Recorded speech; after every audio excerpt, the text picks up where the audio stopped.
Hello po mga kababayan, kamusta po kayong lahat? And once again, welcome back to another episode of Simply Talkies Vlog.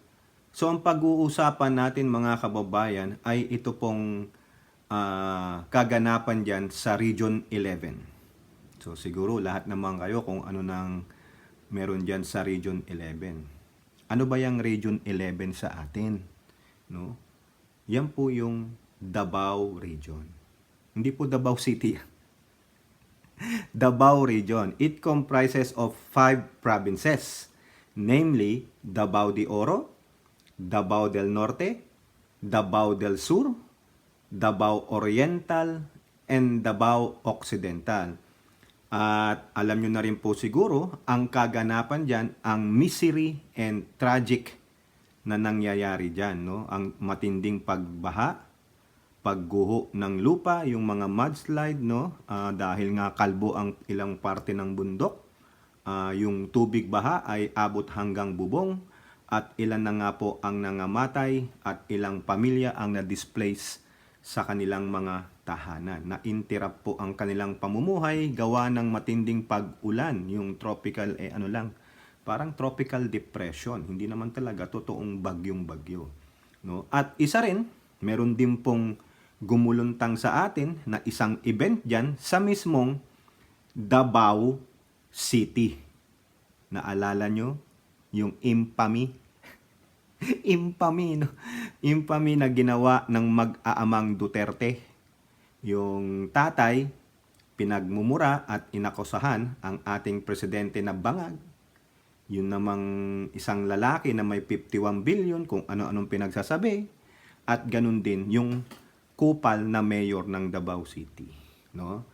Ngayon, mga kababayan, sinampal po ang kupal na mayor ng Davao City ng katotohanan ng ating pangulo, no? Pero bago po tayo magsimula, tayo po ay magbibigay-pugay sa lahat ng ating channel members, followers, subscribers, nagla-like at nagsishare ng ating videos, sa nagsishare ng kanilang blessings through super chat, super thanks and super stickers, at ganun din po sa ating mga bashers. God bless you all, no? At doon din po sa mga taga Palawan, diyan po sa Prento Persesa, nabasa ko po na mukhang may malawakang sunog po diyan, no? Ingat-ingat po kayo, no? Ipag-pray natin na sana wala pong masaktan, no? At nagbigay na po yata ng tulong ang ating Speaker of the House. Nag-release na sila ng pera niya. I think 35 million para tulong dyan po sa nasunugan sa Puerto Princesa. Okay, so bago natin sabihin sa inyo yung pagsupalpal, no, ng ating presidenteng BBM sa isang kupal na mayor ng Davao City. At ano ang ginawa nitong kupal na ito? Mag-review tayo, no? Kung maalala niyo yung The Day of Infamy sa Davao City ng One Nation, One Opposition ng prayer rally ng mga tauhan ni Baal. Okay? Mag-recap tayo mga kababayan. Puntahan na lang natin, wag na yun sa tatay. Ano na yun eh? Ulyanin na yun. Saka nakapenta yun, nakapenta. Yun na lang mayor ng Davao City ang i-review natin. Kasi doon po sa isang talumpati niya, no, hindi po doon sa kanilang prayer rally ng mga fans ni Baal, ay sa isang parang symposium sinabi niya to, no? Quote, sa balita po ng Balintam Bayan, ito po yung affiliate ng GMA News Online, Tagalog version. Mr. President, if you do not have love or have no aspirations for your country, resign. So alam nyo na ibig sabihin ng love. Yung aspirations, sabi dito, kinuha ko na yan mga kababayan, uulitin lang natin. It is a noun. Sabi niya dyan, sa definition ng aspirations o aspiration is a hope or ambition of achieving something. Kung wala daw ambisyon ang Pangulo na makamit ito, mag-resign ka na. Yan ang meaning ng aspiration o aspiration.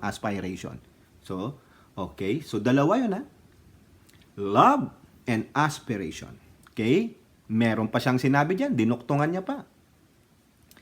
You are lazy and you lack compassion. Yan ang sinabi niya.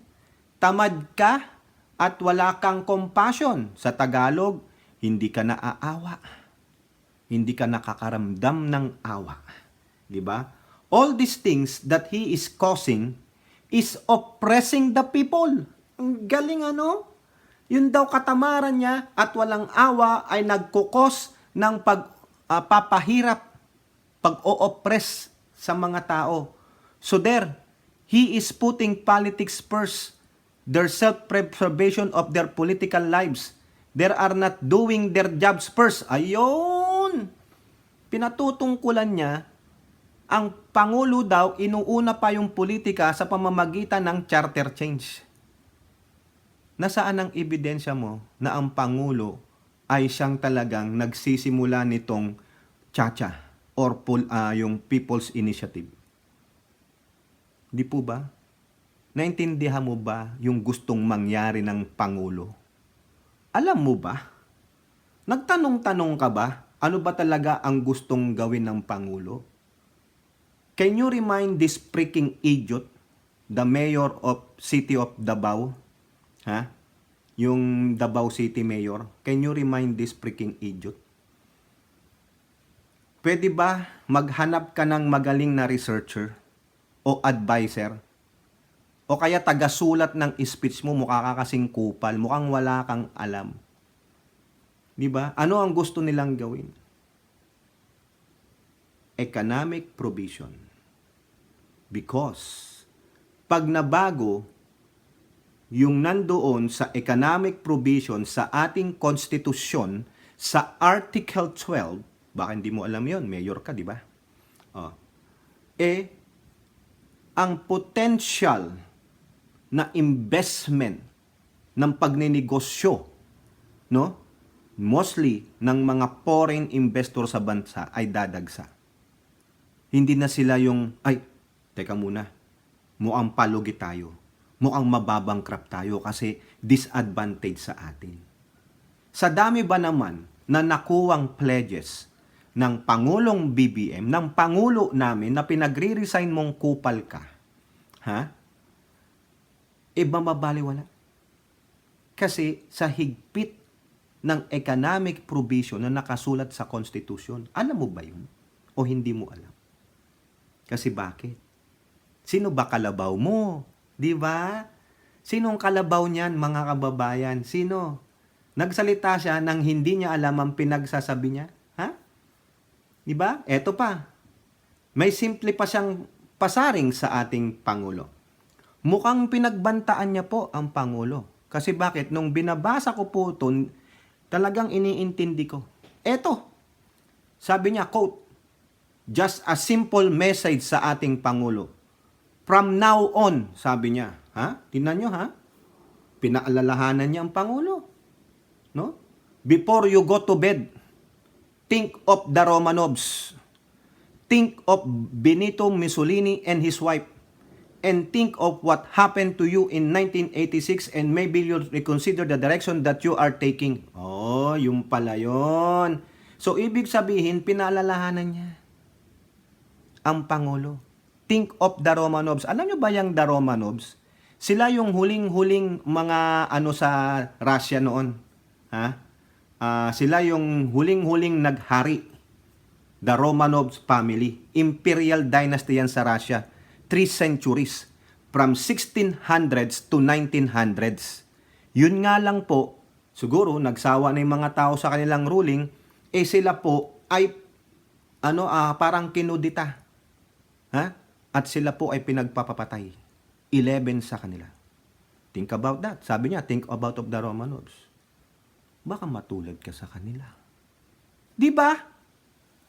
Sa dami-dami ng example na pwede niyang sabihin niya lang, when you go to bed, pray to our Lord Almighty to give you guidance, to give you wisdom, that you will lead this country in the right direction. Hindi.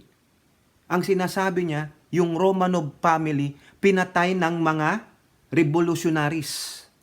Ha? Kita nyo? Kita nyo yung pagiging, utak ng taong ito. Gagawa siya ng hindi maganda. Ha? Di ba? Sino pa? Yung sinabi niya.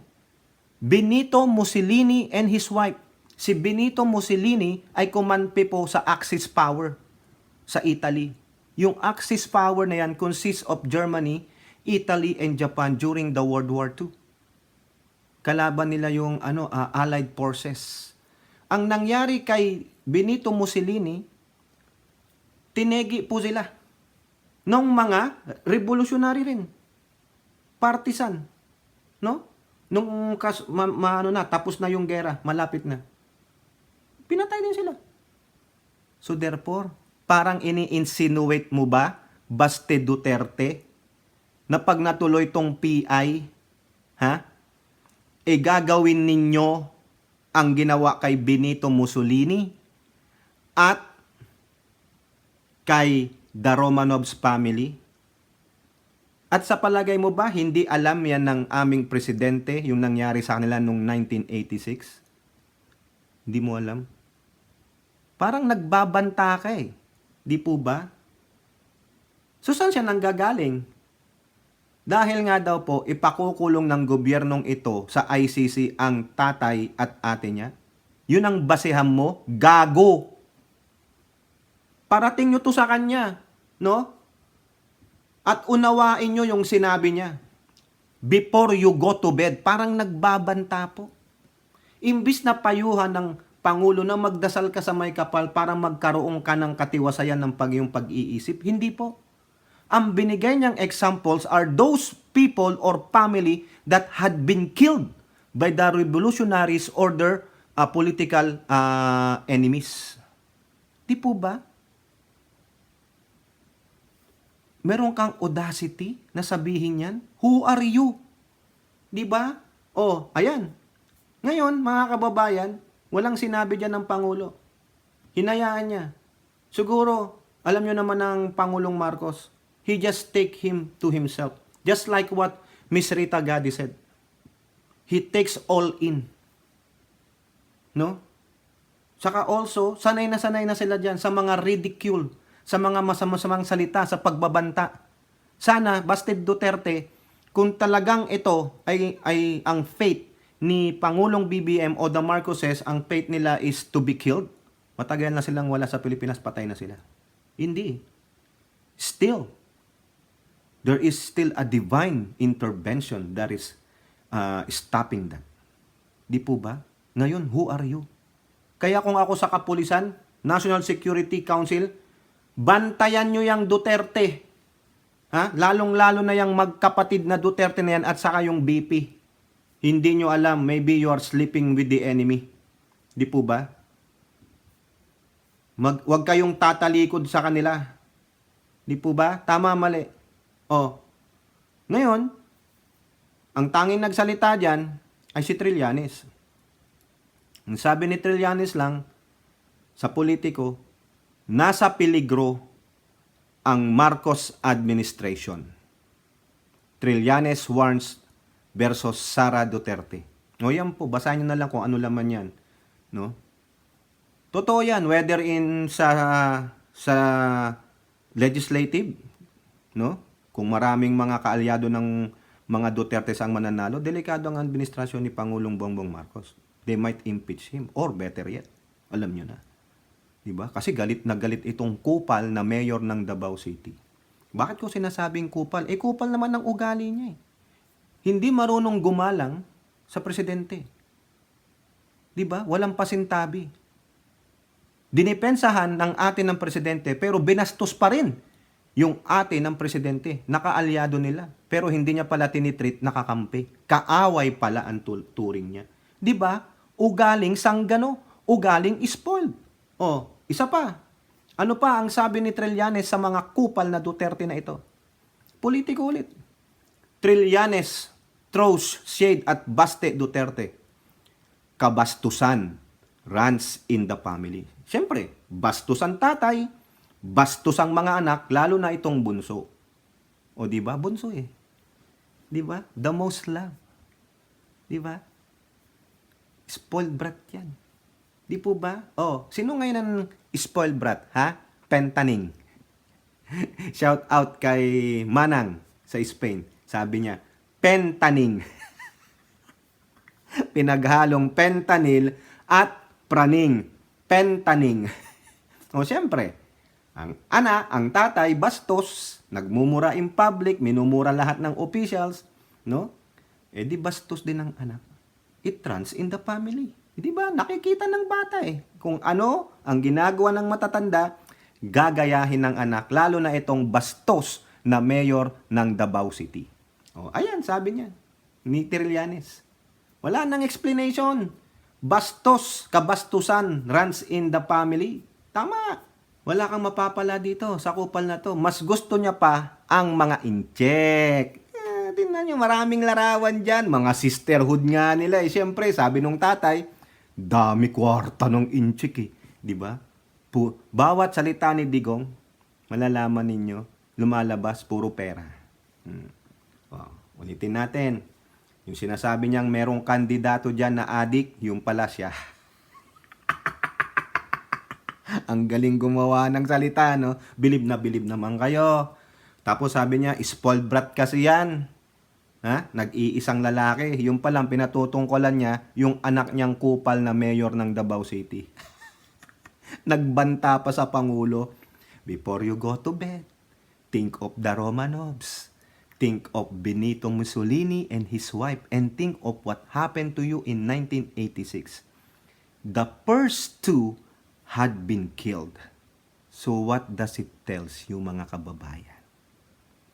Sakali lang, damputin ikulong yung tatay niya at ate niya sa ICC. What he gonna do? Does he gonna do the same with Benito Mussolini and the Romanovs sa Marcoses? Kaya dapat ang PMP, ang kasundaluhan, ang National Security Council na nakapalibot sa Pangulo ay tiktikan itong gunggong na ito. Kita nyo? Diba? O now, eto na ang nangyari mga kababayan. Kahapon, sa Davao City mismo, nagpunta ang Pangulo. Anong ginawa ng Pangulo dyan? O dito po sa Presidential Communications Office official Facebook page, pinuntahan ko po yan kasi napanood ko po sa RTBM. Dito po, unang pinakita ng RTBM ay yung water. Ha? Itong, anong tawag nito? Yung pinasinayan niya yung water. Okay? Inauguration of Davao City Bulk Water Supply Project. Sa Davao City yan. Ha? Nagtalumpati ang Pangulo, no? Yung pinagawa nung kung sino man sila, yan, nandyan. I think lahat na panood niya. Nandun siya sa Davao City. Tapos, nag-aerial viewing. Ha? May mga larawan po. Nag-aerial viewing siya dun sa ano.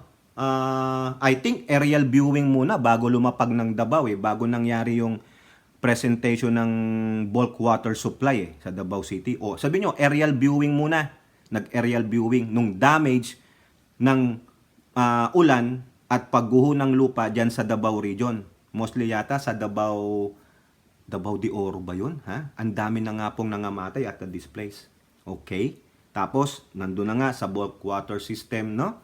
Tapos, nagbigay ng mga titulo ng lupa, no? Sa Comprehensive Agrarian Reform Program. Di po ba? Ito, nagbigay sila. Larawan, ayan. Tuwang-tuwa sila. Kasama niya si VP, Sara Duterte. Sa Davao City din yan. Okay? Sa gymnasium nila. Ha? Okay. Tapos, meron pa. Yung pong sa DOTR. Okay? Yung ginawang nila itong nagkapirmahan mga kababayan. Kasi tinitingnan ko na lang po, pinapasadahan ko na lang. Ito, Davao Pacific Transport Modernization Project. Ha? Kasama dyan si DOTR. Tapos sabi niya, kailangan bilisan nyo pa yung iba pang mga proyekto dyan sa Davao City. Meron pong Samal Bridge Davao City, yung connection eh. Nabasa ko po. So ang dami pong proyektong nagaganap sa Davao City. Ha? Ha? Tingnan nyo yung title na yan. Oh, PBBM Lauds Game-Changing Transport Project in Davao City. Lahat po yan sa Davao City. Okay? Di ba? Pero, doon po sa bulk water supply presentation, missing in action ang mayor ng Davao City. Sa mismong Davao City, pumunta ang presidente, hindi man lang nagpakita ang mayor ng Davao City. Di ba? Kabastusan runs in the family. Hindi po yan yung ibig sabihin na hindi, galit ako dyan sa taong yan. Bakit ko, sino ba siya? Presidente ng bansa yan. Pero, para kay PBBM, I am not serving you. Hindi lang ikaw ang tao dito sa Davao City. At higit sa lahat, hindi mo pag-aari ang Davao City. I have to serve the people of Davao City. Yan po yan. Kung ang mga Duterte na tulad nitong kupal na mayor ng Davao City ay personal, na may personal, ang Pangulo hindi. Pagdating sa serbisyo para sa tao, walang personalan sa Pangulong ito. Pero ang mga Duterte, kabastusan runs in the family. Biruin mo, sabi nilang ama ka ng lungsod pero yung presidente hindi mo kayang igalang, irespeto. Bakit? Kasi ikaw mismo hindi ka marunong rumispeto kaya hindi ka karispe-respeto na kupal ka. Nagbitaw ka ng salita na wala ka namang pruweba o ebidensya sa mga pinagsasabi mo. Ayan, sinampal ka ng katotohanan. Yung sinasabi mong tamad ang Pangulo, katamaran ba yan? Pinasinayanan niya itong bulk water supply sa mismong lungsod mo. Ang mga proyektong transport project sa mismong lungsod mo, nandyan ang Pangulo. Mamaya malalaman yung mga kababayan, nag-aerial viewing sa damage ng matinding pag-ulan sa inyong rehiyon. Wala ka. Sa situational briefing ng damage na yan, ayan po mga larawan. Wala din po siya. So anong klaseng ama ng lungsod ka? Ikaw ang tamad. Hinayupak ka. Ito, ano ang sabi ng Rappler? O gamitan natin ng Rappler. Magagamit natin ito ngayon. The Dutertes, except BP, absent during Marcos public events in Davao City. Kita nyo? Mabuti pa yung BP.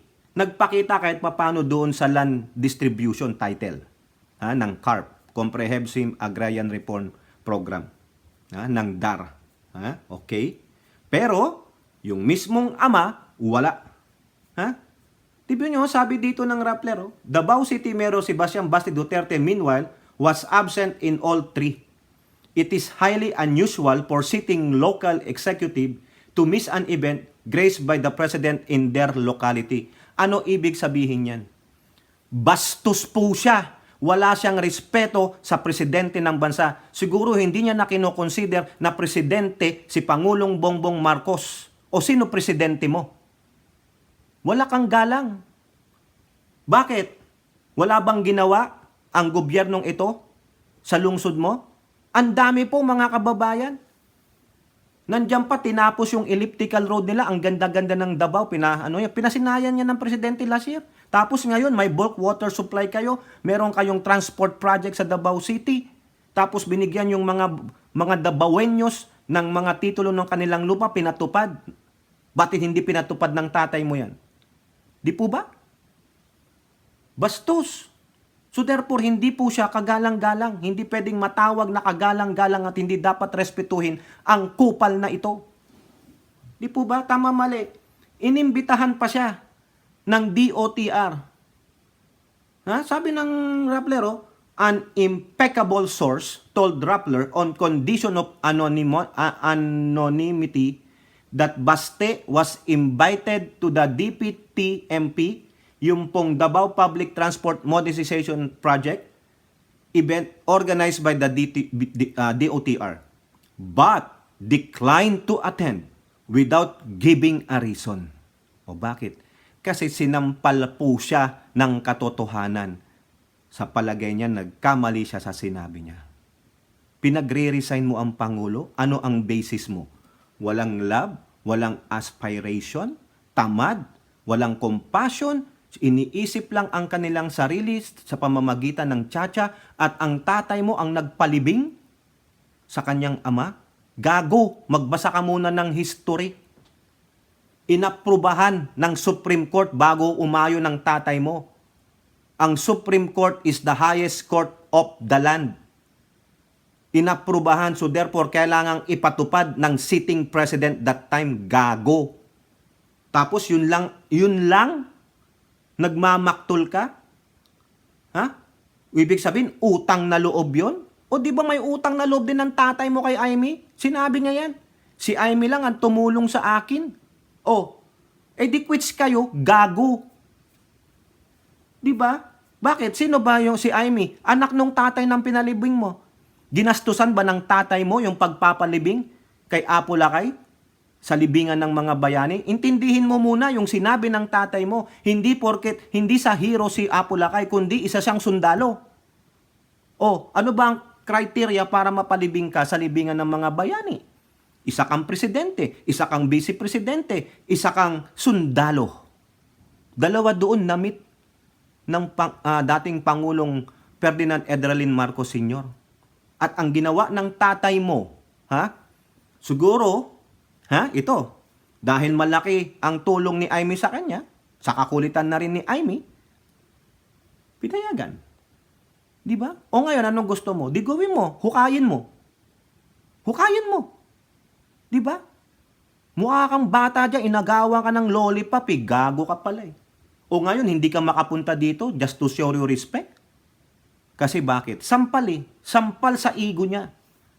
Pride. Di ba? Ma-pride si Kupal.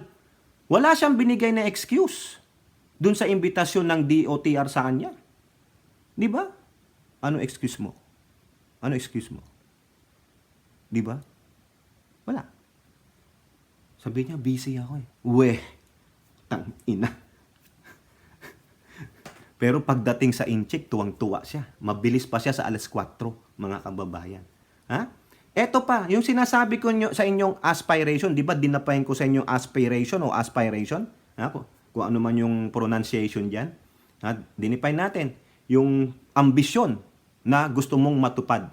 Eto, mga kababayan, sasampalin natin siya ng katotohanan dito. I think pinag-uutos ng Pangulo na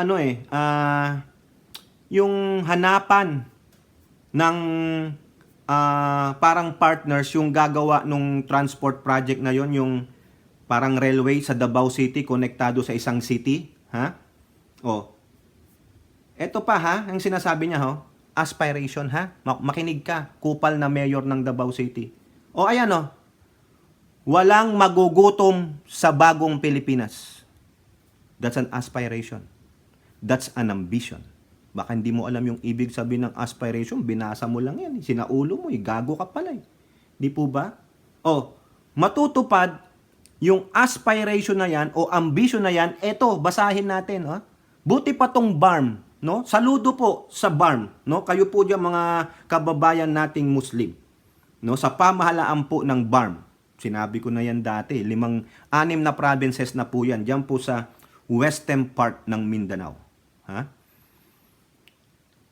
Nagbigay sila ng kanilang ani sa national government.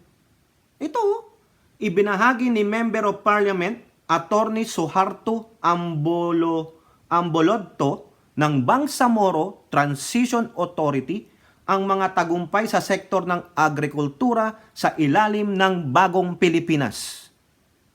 Kabilang dito ang 9.3 metric tons na ani sa Mama Sapano, sa lugar po ng Mama Sapano, Maguindanao, at ang mas murang presyo ng bigas dahil sa mataas na ani ng Alrama Farmers MPC Farm Cooperative.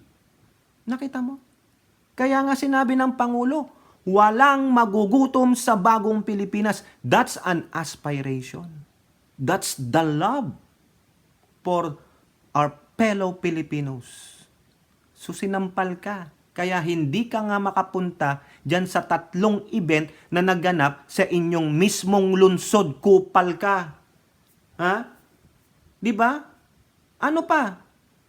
Yung unemployment, bumagsak, mga kababayan. Kokonti na lang ang counting posts around. Ano po yung counting posts around? Mga tambay. Buboy. Hindi mo na magbasa no? Di ba? Ibinalita po yan ng Philippine ano ba yun? Yung sa mga anong tawag dito? I forgot eh. Diyan, hanapin lang natin mga kababayan. Ito. Ano ba to? Ito. Sabi dito. NEDA. Ayan. NEDA.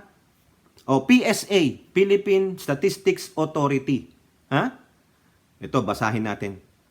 The country's labor market remains robust with the lowest unemployment rate recorded in nearly 2 decades. Baka hindi mo alam ibig sabihin ng 2 decades. Okay? I-research mo. As the NEDA reaffirms the Marcos administration commitment to generate more high-quality jobs. According to PSA, the Philippines recorded a 3.1% unemployment rate in December 2023, significantly lower than the 4.3% recorded in December 2022. This represents a year-on-year decrease of 617,000 unemployed individuals. Nabasa mo ba ito bago mo sinabi yan? Nagtanong ka ba muna sa NEDA at PSA kung ano ang unemployment record natin bago mo sinabi na walang aspiration, walang love ang Pangulo, tamad at walang compassion? Di ba? Compassion. Okay. Sa compassion, nagbigay ng titulo sa mga agrarian reform beneficiaries. Ayan, no? Distribution of wide e-titles. Right na? Kuha niyo? Ano pa? Ano pa ang sinabi ng Pangulo? Hindi na tayo papayag na ang pinakamahirap na hanap buhay ay ang magsasaka. That's compassion. Di ba? Intindihan mo? Ha? Ikaw nakupal ka? Ano pa? Ano pa mga kababayan? Ano pa sabi niya? Diyan sa bayan mo, PBBM reaffirms commitment to develop Davao Region through Davao Public Transport Modernization Program. Yung hindi mo inatinan, kaya wala kang kaalam-alam, kupal ka. Di ba? Ano pa gusto mo? Para masampal natin ang katotohanan ito. Tapos, ang mga assistance na binigay dyan sa buong Davao, mga kababayan, Davao Region, ang dami po. Tignan ninyo. Ha? Tignan ninyo. Yan. Yang binigay po ng PCO. Ha? Yang mga larawan na yan, Di ba? Yeah. Assistance provided to individuals affected by the shear line and low pressure area. Pero dito, sa ginawang briefing, wala po siya. So, sino ang tamad, gago? O baka hindi niya alam ang sasabihin niya dyan. Di ba? Tapos sasabihin mong tamad at walang compassion ng Pangulo, baka ikaw, yun, gago. Sa mismong Davao City, Nasaan ka? Nasaan ka? Ibalik natin yung tanong nung mga Duterte Burak supporter na hinahanap ang Pangulo diyan sa kasagsagan ng yan nangyayaring sakuna, natural disaster sa bayan ng Davao. Hindi po Davao City, Davao, Region 11. Hinahanap nila, ikasagsagan pa yan. Di ba? Alam pa lang, ikaw na leader of the land, habang bumabagyo, nandoon ka, nagmamando ka. Kung tamaan ka dyan ng mga flying debris, biglang dumating yung rumaragasang tubig, dedo ka. O pag nawala si Pangulong Bongbong Marcos, sino ang papalit sa kanya? Di yung ate ng kupal na ito.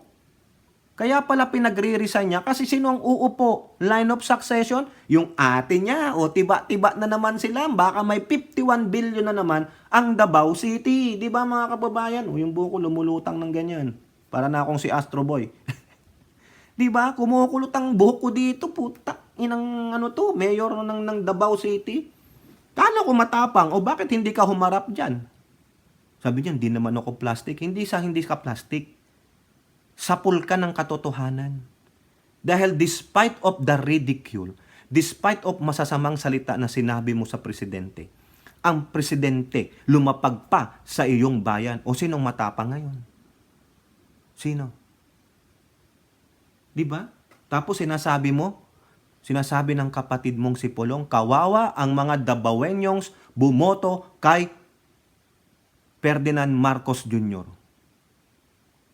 Really? Patunayan nyo nga. Patunayan nyo ngayon. Di ba? Baka kayo lang dyan sa Davao City na talagang gustong-gusto nyo pa ng kwarta. Hindi lang kayo ang nakatira sa Davao.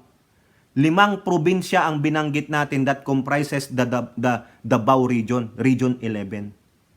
Bakit napaka-special ninyo? Di ba? Sa sobrang special ninyo, napabayaan yung ibang mga lalawigan dyan sa Davao. Di ba? Ano ang sabi ng isang tao sa DBM?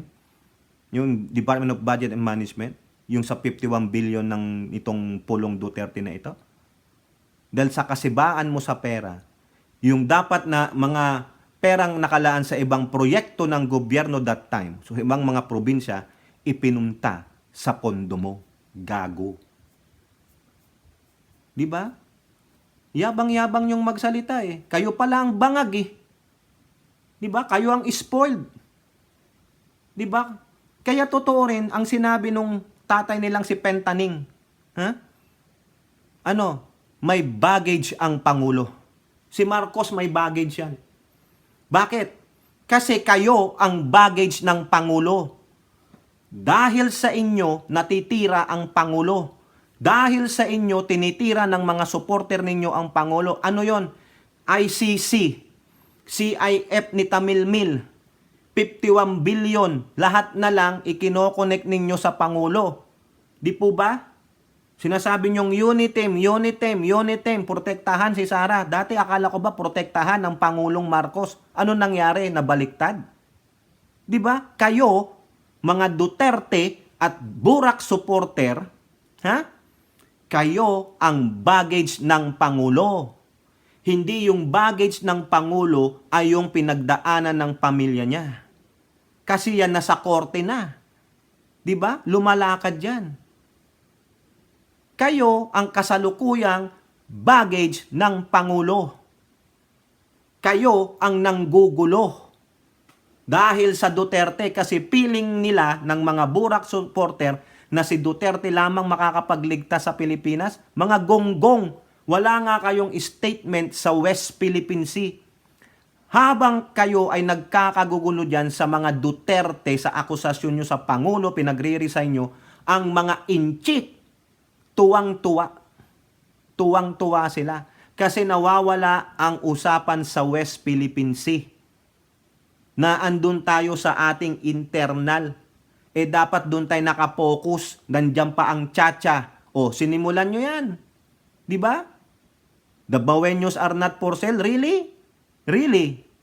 Di sana hindi na kayo binigyan ng Comprehensive Agrarian Reform titles. Hindi naman pala kayo for sale eh. Huwag na kayong bigyan ng lupa.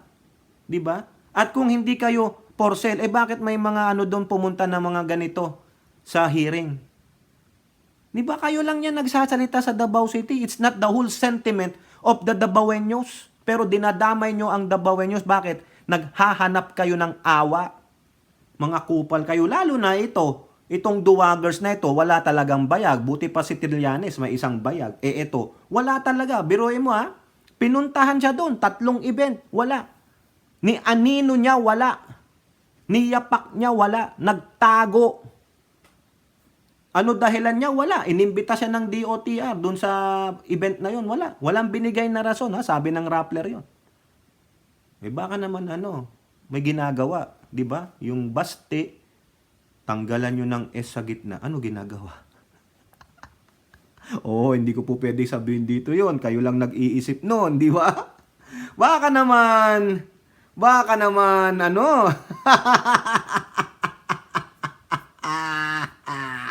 Naka po.